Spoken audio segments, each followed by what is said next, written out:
อ๋อ ทางแล้วเนาะทางก็บ่ธรรมดาทางก็ได้ตุลากันดาร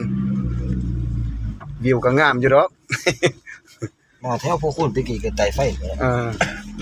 จะใส่ปัตตานีไว้เนาะจึงเห็นอยู่ นั่นรถกูเลยไต่ไฟแล้ว ในลง ไต่ไฟบ่เห็นมา เอาไว้ให้บังเบิ่งนะเด้คิดฮอด อืม เสนอเอาเบิ่งทาง ถ่ายไว้เป็นที่ระลึกไว้แจ้งเตือนปีหน้าเลยเนาะ ทุกเห็นจัง บ่เห็นหยังเลยทางนั้นมุดตึ๊บ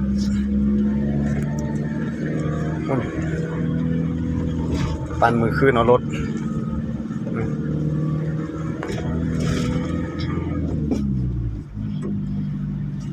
เมื่อคืนนี้ก็ปั้นว่าเฮาอีแล่นมานอนน้ำเนินนี่โอ้โห มันไกลเติบเนาะมาก็ได้ ไกลได้ แต่สิบหลักนี่มัน2-3ชั่วโมงบ่พังมันแล่นบ่ได้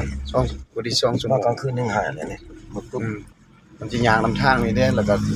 มันสิบ่เห็นทางอยู่นำหมอกนี่ขนาดเฮามาตอนเว้นยังซำนี้เลย